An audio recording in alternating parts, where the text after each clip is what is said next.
ओम शांति। तो आज है 15 अगस्त, 74वां स्वातंत्र दिन। तो आप सभी को 74वां जो स्वातंत्र दिन है, तो सबसे पहले उसकी हार्दिक आप सभी को बधाई हो। तो आज हम जानेंगे सच्ची स्वतंत्रता क्या है। जीवन में हम सच्ची फ्रीडम कब अनुभव कर सकते हैं। तो हमारा भारत देश है वो महान ऋषियों से, महान संतों से, सन्यासियों से, महान पुरुषों से, महान आत्माओं से, देवात्माओं से भरा पड़ा है।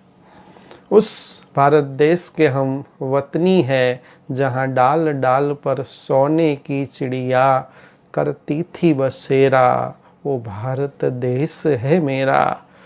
तो हम सभी को स्वाभिमान होना चाहिए, हम सभी को गर्व होना चाहिए कि ऐसे भारत भूमि के हम सपूत है। जो भारत देश अविनाशी खंड है, जिस खंड का कभी भी कोई भी दुनिया की ताकत उसका विनाश नहीं कर सकती है। तो हम उस देश में हम रह रहे हैं।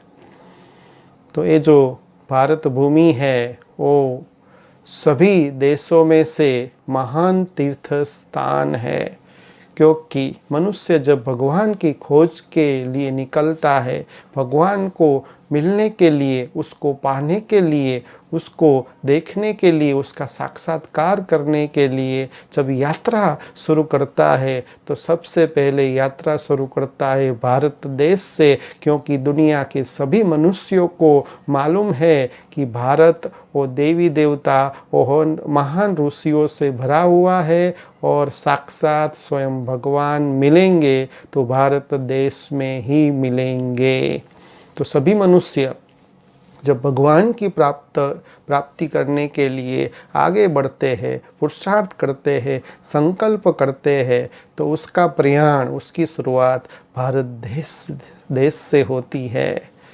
और दूसरा, भारत देश की ये महिमा है कि भारत देश अविनाशी खंड तो है, और साथ साथ स्वयं परमपिता परमात्मा जो सर्वशक्तिवान है, सबका नियंता है, भाग्य विधाता है, जिसको हम ईश्वर कहते हैं, अल्लाह कहते हैं, जिसको खुदा कहते हैं, वो भारत देश के अंदर ही साकार में अवतरण लेकर के सारे भारत देश को वो पावन बना करके सभी मनुष्य आत्माओं को मुक्ति और जीवन मुक्ति का देने का कार्य, कर्तव्य वो इसी देश में, इसी भारत भूमि के ऊपर ही करते हैं। तो हम सभी को इस बात का तो बहुत बहुत गर्व होना चाहिए।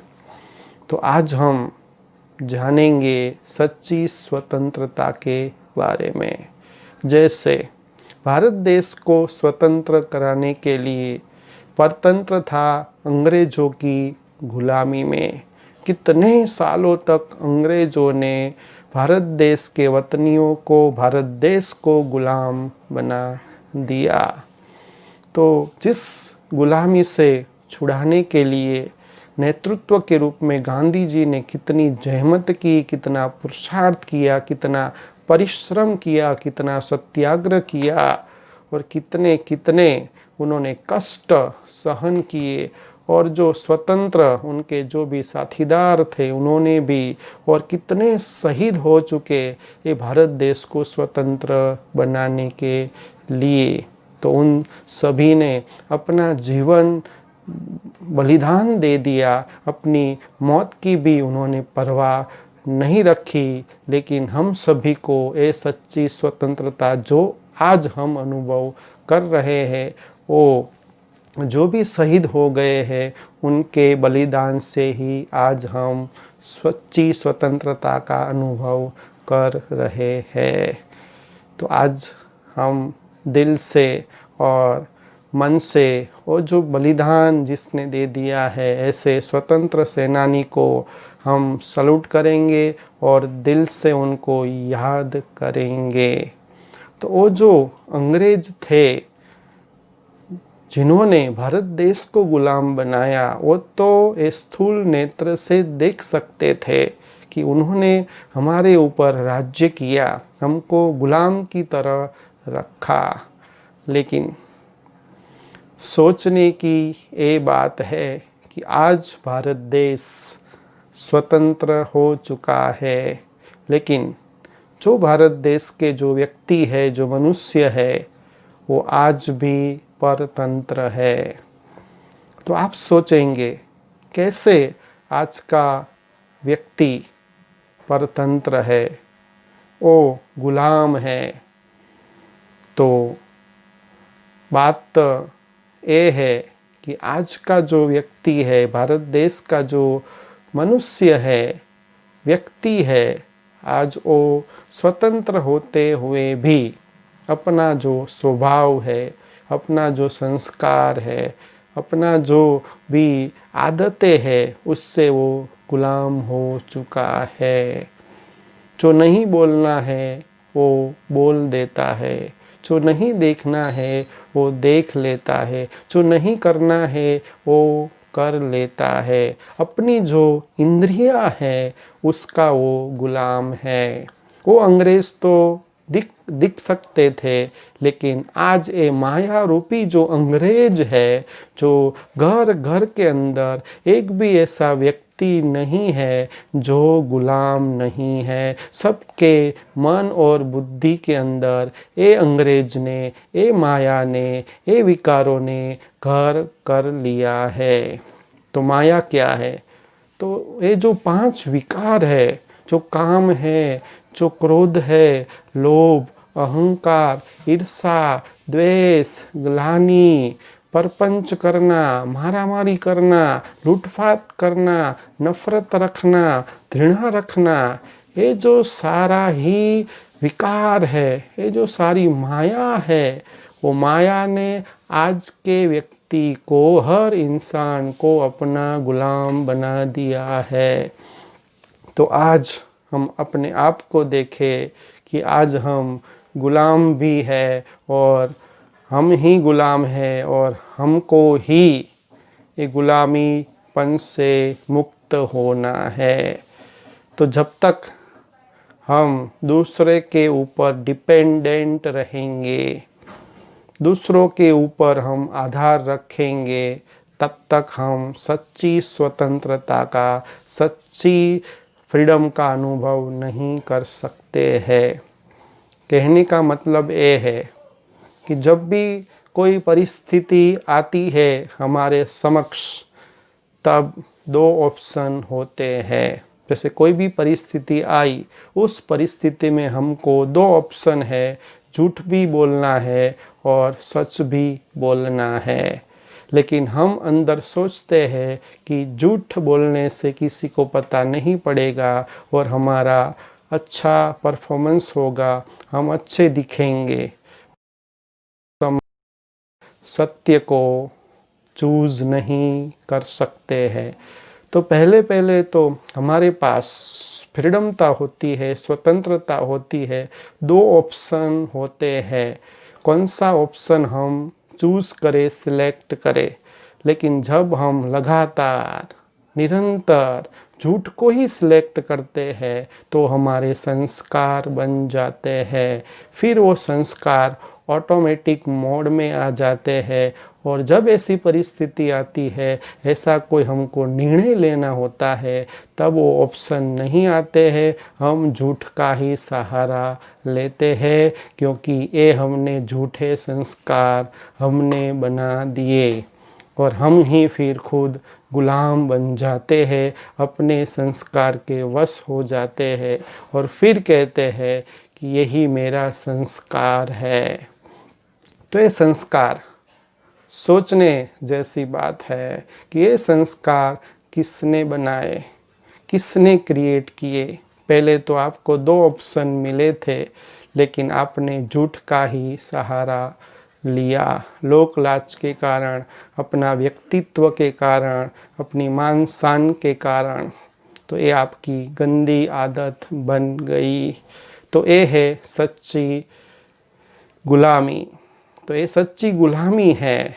तो ये सच्ची गुलामी से व्यक्ति दुखी हो जाता है। आज इस गुलामी के कारण ही सब दुखी है, सब चिंतित है, सभी डिप्रेशन में जा रहे हैं, सभी टेंशन में है, क्योंकि सभी को भगवान दो ऑप्शन देते हैं। हमारा भाग्य भी हमको साथ देता है, लेकिन हम ही अपनी इंद्रियों के गुलाम बन चुके हैं।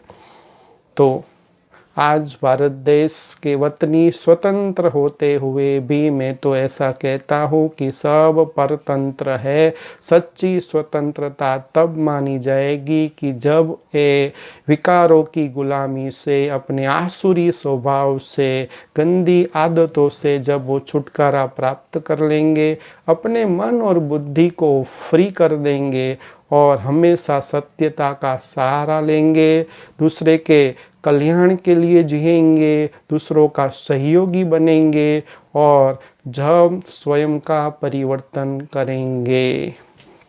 क्योंकि कहा जाता है कि विश्व का परिवर्तन तब होगा जब भारत देश का और विश्व का हर एक व्यक्ति ऐसा माने कि मुझे अपना परिवर्तन करना है। दूसरा सामने वाला व्यक्ति परिवर्तन करे या न करे, लेकिन मुझे उसको नहीं देखना है। तो भारत देश का हर व्यक्ति ऐसा सोचे कि मुझे बदलना है, मुझे मोल्ड होना है, क्योंकि जो मोल्ड होता है वही रियल गोल्ड होता है। जो निमित्त बनता है, निर्माण करता है, वो हमेशा निर्माण करता, हमेशा निर्माण होता है, झुकता है। जो झुकता है वही सभी को सिखा सकता है।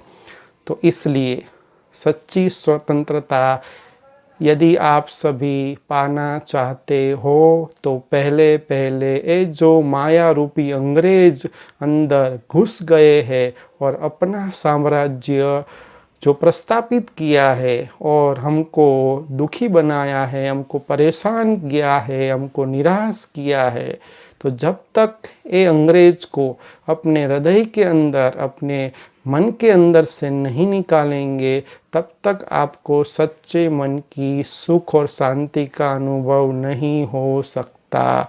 क्योंकि सुख और शांति, आनंद, प्रेम, पवित्रता, ज्ञान उसी पात्र के अंदर, उसी बुद्धि के अंदर, उसी सच्चे हृदय के अंदर हो सकते हैं, आ सकते हैं, बैठ सकते हैं, ग्रहण हो सकते हैं, जिसके अंदर विकार भी लेस मात्र ना हो। आज हम कितना क्रोध करते हैं, कितना झूठ बोलते हैं, कितना असत्यता का सहारा लेते हैं, कितना सबको तंग करते हैं, कितना मार पीट करते हैं, कितने अपशब्द बोलते हैं, कितनी गालियाँ बोलते हैं और सबको दुखी करते हैं। और दुखी करके सभी को अपनी जो स्वतंत्रता है वो हम छीन लेते हैं। तो हम जब दूसरों की स्वतंत्रता को छीन लेते हैं, दूसरों को हम जब दुखी करते हैं, तो हम भी गुलाम बन जाते हैं। माया हमको भी दुखी करती है। तो आज हम ये संकल्प करें कि हम स्वयं का परिवर्तन करेंगे। सर्वप्रथम अपने आप को हम बदलेंगे, एक एक को हम देखेंगे। अपने अंदर जो अंग्रेज ने अपना साम्राज्य जमा लिया है, तो ऐसे एक एक विकार को, एक एक आसुरी स्वभाव को, गंदी आदतों को जो हमने बनाई है उसको मिटाएंगे, अपने आप का दर्शन करेंगे। आज संसार में यही व्यक्ति संतोषी है, यही व्यक्ति सक्सेसफुल है, यही व्यक्ति बुद्धिमान है, जो अपने चित्त को शांत रखना जानता है, जो स्वयं का दर्शन करता है, स्वयं की गंदी आदतों को मिटा करके वो जो अच्छी आदतें हैं, जो अच्छे गुण है, जो विशेषताएं है, वो खुद धारण करता है, दूसरों को सुख देता है, दूसरों को सहयोग देता है और विश्व कल्याण का काम करता है। छोटी बातों में वो चिढ़ता नहीं है, क्रोधित नहीं होता है और अपने मन को एकाग्र कर पाता है। तो ऐसे व्यक्ति ही आज दुनिया में सुख शांति से रह सकते हैं। तो भारत देश के अंदर हम सभी रह रहे हैं। तो ये अंग्रेज़ों को तो गांधी जी ने के सहकार से और सच्चे स्वतंत्र सेनानी और शहीदों के सहयोग से, चलो आज तो अंग्रेज लोग तो चले गए हैं, लेकिन आज हम सभी मिलकर के प्रतिज्ञा करें कि जो गांधी जी राम राज्य लाना चाहते थे, उनके मन के अंदर उनकी व्यू ऐसी थी, क्योंकि वो अंग्रेज को तो भगा दिया, लेकिन उन्होंने भी अपने जीवन के अंदर जो गुलाम थे, जो विकार थे, जो असत्यता थी, वो जो गुलाम थे, जो अंदर रहते, जो इंटरनल है, जो दिखाई नहीं देते हैं, उसको भी गांधी जी ने भगा दिया। लेकिन भारत देश के वतनी उनको अच्छी तरह जान न पाए, क्योंकि स्थूल अंग्रेज तो वो दिखते थे, वो अंग्रेज तो भाग गए, लेकिन हमको फॉलो करना है गांधी जी को, क्योंकि उन्होंने अंदर के जो गुलाम थे, अंदर जो भी विकार थे, असत्यता थी, हिंसा थी, वो हिंसा के अवगुण को भी उन्होंने भगा दिया अहिंसा के सहारे और एक भगवान की, एक राम की स्मृति के द्वारा सत्यता का सहारा लेकर के उन्होंने अंग्रेजों को भगाया है।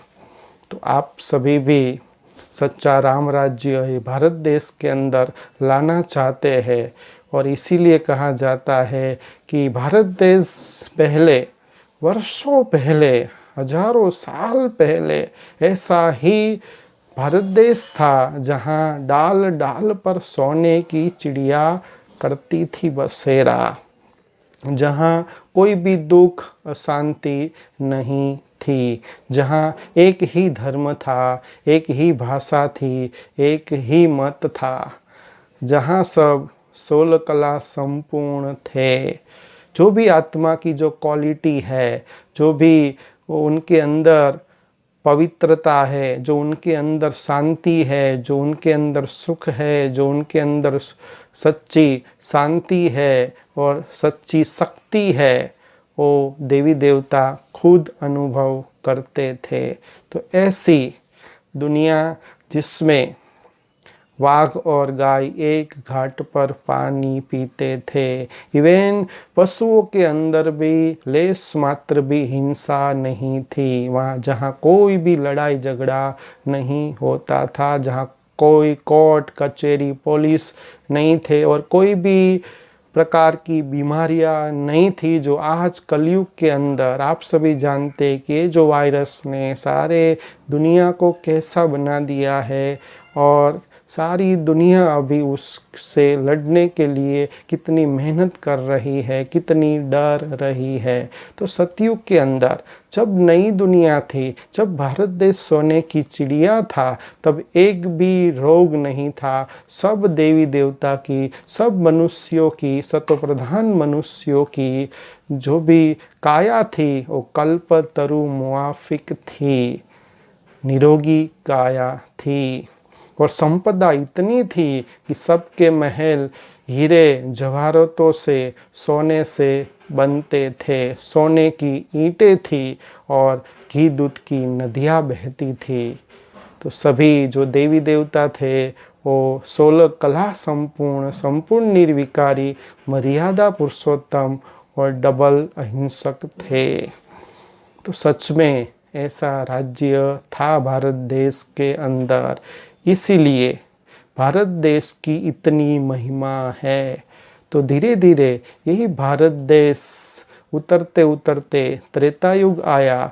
फिर जो भारत देश के अंदर श्री लक्ष्मी और श्री नारायण का राज्य था वो 1250 वर्ष तक चला और 8 गद्दियाँ उनकी चली। फिर त्रेता युग के अंदर राम और सीता का राज्य आता है और क्षत्रिय घराना आता है और फिर उनको, उनके भाइयों को वो अपना राज्य सुपुर्द करते हैं। वो भी 1250 वर्ष तक ये राज्य चलाते हैं, जहाँ भी सब शांति से और सुख से रहते हैं, कोई भी रोग शोक नहीं होता। तो ये भी 1250 वर्ष तक त्रेता युग चलता है।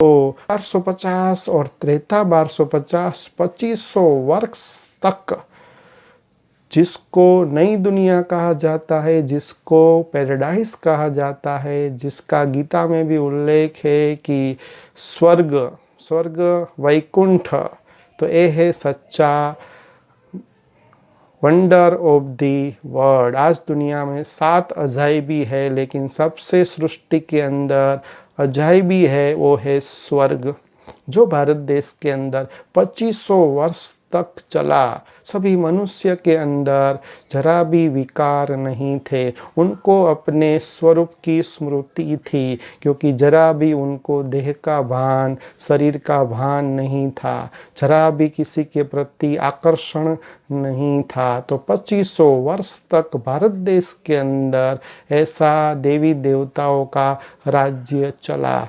इसीलिए भारत देश के अंदर गायन है 33 करोड़ देवी देवता। तो ये 33 करोड़ देवी देवता भारत में ही होकर गए। तो फिर आता है द्वापर युग और फिर धीरे धीरे धीरे आता है कल युग। तो यही जो देवी देवता जब द्वापर युग में आते हैं तो अपने आप को भूल जाते हैं और विकार के वशीभूत हो जाते हैं, विकार के गुलाम हो जाते हैं, देह के आकर्षण में आकर के, देह के वाहन में आकर के वो अपनी जो स्वतंत्रता थी, अपना जो फ्रीडम था, 2500 साल तक जहाँ एक भी विकार नहीं था, विकार रूपी अंग्रेज नहीं था, फिर वो द्वापर युग में वो अंग्रेज, वो जो घुसपैठी होते हैं अंग्रेज विकार, वो द्वापर युग में प्रवेश होते हैं। और प्रवेश होने के कारण वही जो पूज्यवान देवी देवता थे वो द्वापर युग में पुजारी बन जाते हैं, अपने आप को भूल जाते हैं, अपनी स्वतंत्रता को भूल जाते हैं और माया के विकारों के गुलाम होने के कारण, देहभान के कारण धीरे धीरे धीरे वो भी दुखी होने लगते हैं। वो भी धीरे धीरे उनके शरीर में भी बीमारियां आने लगती है। और फिर द्वापर युग के बाद कलयुग, और कलयुग के एंड में जो अभी कलयुग का अंतिम समय चल रहा है, समय की ये पुकार है, समय पुकार करके कह रहा है कि अभी कलयुग का अंत समय चल रहा है। और सभी जो देवी देवता जन्म लेते लेते कलयुग के एंड में आए और पूरी तरह अभी गुलाम बन चुके हैं। जो सतयुग के अंदर देवी देवता की बुद्धि सोने जैसी, हीरे जैसी थी, और आज वो उतरते उतरते उनके सोने की जो बुद्धि थी वो पत्थर जैसी बन चुकी है। सभी देवी देवता भी पुजारी बन चुके हैं और सभी मनुष्य बन चुके हैं और वो अभी गुलाम बन चुके हैं माया रावण के। तो अभी ये सच्ची जो परतंत्रता, जो सच्ची ये जो स्वतंत्रता है, तो जो देवी देवता भी परतंत्र बन चुके हैं कलयुग के अंत में, तो उसको सच्ची स्वतंत्रता कौन दिलाए? तो दुनिया में किसी की भी ताकत नहीं है। जो अंदर की जो गुलामी है, जो विकार है, जो माया है, जो रावण है, जो गंदी आदत है, जो आसुरी स्वभाव है, उसको चेंज कर सके। तो भारत देश में गीता के अंदर खास लिखा गया है कि यदा यदा ही धर्मस्य ग्लानि भवति भारत, कि जब जब धर्म की अति ग्लानि होती है तब मैं धरा पर अवतरित करता हूँ। तो आप सभी को एक खुशखबरी बताना चाहते हैं। 15 अगस्त है, तो सच्ची स्वतंत्रता देने के लिए साक्षात स्वयं परमपिता परमात्मा इस भारत भूमि में कल्प पहले मुआफिक इस समय अवतरण ले चुके हैं, अवतरित हो चुके हैं। और गुप्त वेश में यही जो घुसपैठी है, ये जो आत्मा को गुलाम बना दिया है, मनुष्य को दुखी बना दिया है, मनुष्य को चिंतित बना दिया है, मनुष्य को परेशान कर दिया है, तो और मनुष्य की काया को एकदम रोगी बना दिया है, ऐसे गुलामों को वो भगाना चाहते हैं।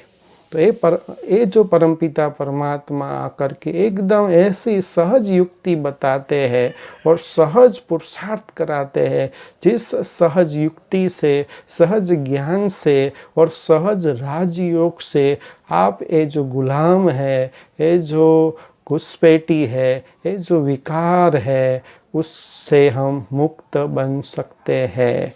और उससे मुक्त केवल परमपिता परमात्मा ही कर सकते हैं। तो इससे मुक्त बनने के लिए जो अभी परमात्मा शिव आकर के जो भी ज्ञान देते हैं, जो भी सच्चा रहस्य सुनाते हैं, वो ज्ञान को हम बुद्धि में रखते हैं, उसको धारण करते हैं। और जब अपने मन और बुद्धि को परमपिता परमात्मा को आत्मा समझकर याद करते हैं, तभी ये जो आसुरी स्वभाव है, ये जो विकार है, आत्मा उससे मुक्त हो जाती है और फिर से उनका स्वभाव देवी देवता जैसा बन जाता है। तो अभी संगम युग चल रहा है, जो कलयुग का अंत समय और जो सतयुग का आदि समय, जो परमात्मा का अवतरण का समय है, वो समय चल रहा है। तो आप सभी भी अभी नई दुनिया भी स्थापन हो रही है, फिर से वैकुंठ की दुनिया, फिर से श्री कृष्ण की दुनिया आ रही है। तो आप भी ऐसी श्री कृष्ण की दुनिया में आ सकते हैं, लेकिन उसके लिए आपको अपने स्वभाव को, अपनी गुलामी को दूर करना पड़ेगा। सच्ची स्वतंत्रता का इंटरनल अनुभव करना पड़ेगा। तो आप सभी को मैं ये बताना चाहता हूँ कि खास आप जो आए हुए परमपिता परमात्मा का एक संकल्प करें कि मुझे उनका सत्य परिचय जानना है। मैं कौन हूँ? मैं एक एक्टर हूँ और इस ड्रामा में पार्ट प्ले करने आया हूँ। तो क्रिएटर कौन है? मेरा सच्चा आत्मा का घर कौन सा है? कहते कि ऊपर से आए हैं, लेकिन ऊपर जाना है, लेकिन ऊपर कहाँ वो भी हम जानते नहीं हैं। हमारा आत्मा का पिता कौन है? God is one. तो ये एक भगवान है, भारत देश के अंदर गायन है, लेकिन एक वो कौन है, उसका परिचय आप सब जानेंगे और फिर आप सभी पुरुषार्थ करेंगे, तो फिर से आप स्वतंत्र बन सकेंगे, फिर से आप वैकुंठ की दुनिया के मालिक आप भी बन सकते हैं। अच्छा, ओम शांति।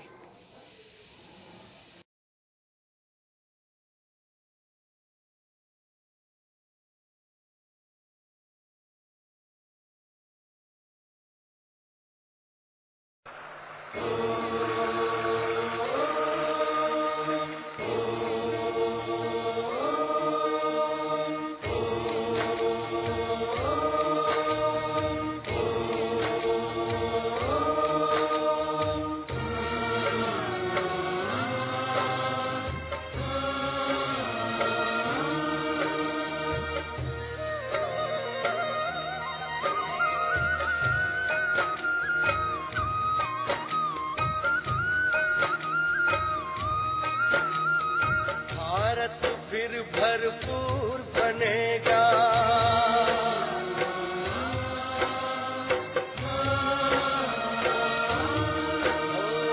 भारत फिर भरपूर बनेगा, कोई नहीं कमी होगी।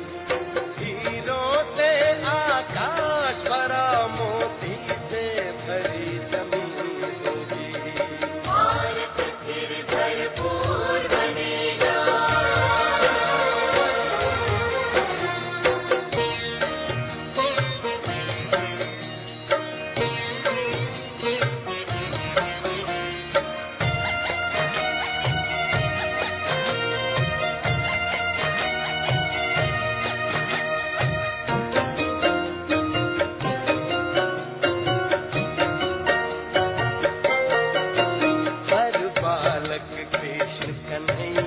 सा, राधा सी हर बाला होगी, सुख शांति प्रेम पावनता की वसुधा पहने माला होगी।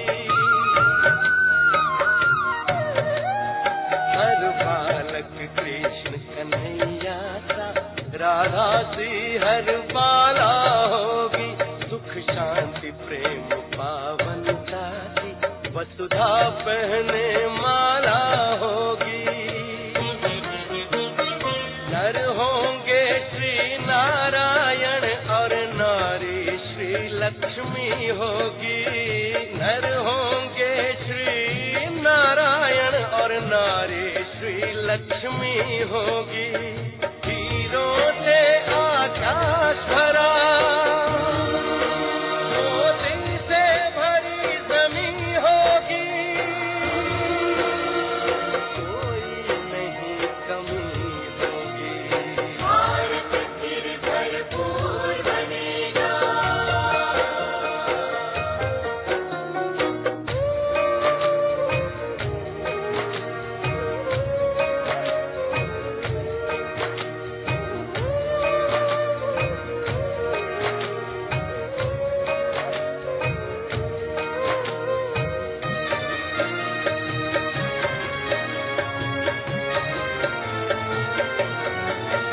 अब देर नहीं, भारत का सितारा विश्व भाल पर चमकेगा।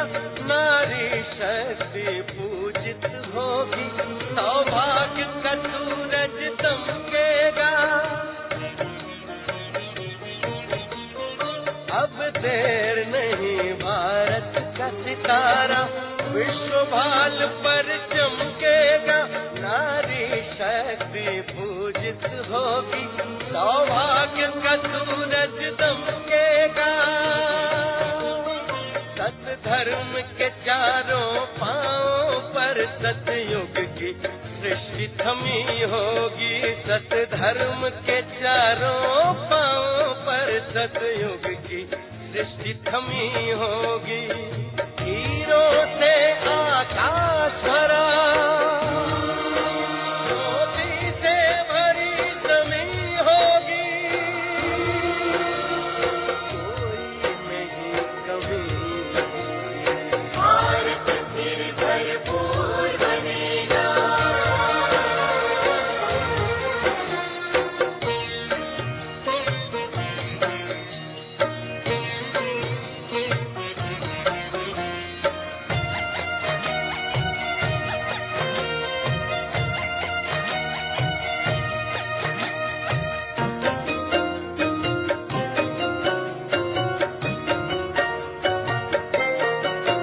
वही जगत गुरु यह भारत है, भगवान जहाँ पर आते हैं। गीता गंगा गौ गायत्री का से मान बढ़ाते हैं। वही जगत गुरु यह भारत है, भगवान जहाँ पर आते हैं। गीता गंगा गौ गायत्री का फिर से मान बढ़ाते हैं। है धन्य धन्य अपनी माटी जो फिर से देव भूमि होगी। है धन्य धन्य अपनी माटी जो फिर से देव भूमि होगी। हीरों से आकाश भरा, मोती से भरी जमीन होगी, कोई नहीं कमी होगी। भारत फिर भरपूर बनेगा, कोई नहीं कमी होगी। हीरों से आकाश भरा, मोती से भरी जमीन होगी। भारत फिर भरपूर